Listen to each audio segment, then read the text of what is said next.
అమరావతిలో మంత్రులు, కార్యదర్శుల సమావేశంలో రాష్ట్ర ముఖ్యమంత్రి నారా చంద్రబాబు నాయుడు పాల్గొన్నారు. ఈ సందర్భంగా జనాభా నిర్వహణ, సంజీవని ప్రాజెక్టు, పౌష్టికాహారం తదితర అంశాలపై సీఎం దిశానిర్దేశం చేశారు. ఈ సందర్భంగా ముఖ్యమంత్రి చంద్రబాబు నాయుడు మాట్లాడుతూ, సంజీవని ద్వారా జూలై 2026 నాటికి 66 లక్షల హైరిస్క్ కేసులు హెల్త్ స్క్రీనింగ్, 5 లక్షల మంది హాస్టల్ విద్యార్థులకు స్క్రీనింగ్ చేయాలని ఆదేశాలు జారీ చేశారు. 12వ తరగతికి ఉన్న 70 లక్షల మంది విద్యార్థులకు హెల్త్ ప్రొఫైల్స్ కూడా తయారు చేయాలని ముఖ్యమంత్రి చెప్పారు.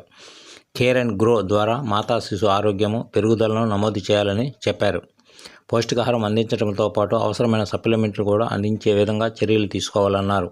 మధ్యాహ్న భోజనం, అంగన్వాడీలలోనూ పౌష్టికాహారాన్ని అందించేలా కార్యాచరణ ఉండాలన్నారు. అవిసె మునగ, రకరకాల ఆకుల కూరలు పౌష్టికాహారం లభిస్తుందని, వీలుంటే అన్నా క్యాంటీన్లో కూడా పౌష్టికాహారాన్ని అందించే విధంగా చర్యలు తీసుకోవాలని ముఖ్యమంత్రి అన్నారు. నార్మల్ డెలివరీలు పెరిగేలా చూడాలని, సిజేరియన్ ఆపరేషన్లు తగ్గాలని ముఖ్యమంత్రి చెప్పారు. 60 ఏళ్లు దాటితే ఇక ఏ పని చేయలేనన్న సైకాలజీని ప్రజల్లో మార్చాలని చెప్పారు. వివిధ వర్గాల ప్రజలతో అధికారులు మాట్లాడుతూ ఉంటే చాలా సమస్యలకు పరిష్కారాలు లభిస్తాయని అన్నారు.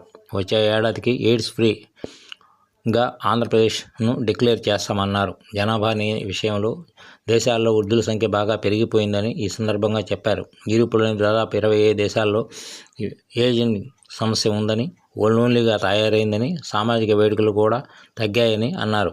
Family card benefit management system ద్వారా జూన్ నాటికి ఒక సమగ్రమైన కార్డు జారీ చేయాలని చెప్పారు. మార్చి నాటికి పాపులేషన్ మేనేజ్మెంట్ పాలసీ, 10వ తరగతిలో అత్యుత్తమ ఫలితాలు సాధించేలా 100 రోజుల యాక్షన్ ప్లాను అమలు చేయాలన్నారు. పరీక్షలంటే ఎలాంటి ఒత్తిడులు లేకుండా ఈ యాక్షన్ ప్లాన్లో భాగం చేయాలన్నారు. ఒత్తిడి కారణంగా విద్యార్థులు ఆత్మహత్యలు చేసుకోవడానికి వీలు లేకుండా తగిన ప్రణాళికలు సిద్ధం చేయాలని ముఖ్యమంత్రి నారా చంద్రబాబు నాయుడు అధికారులను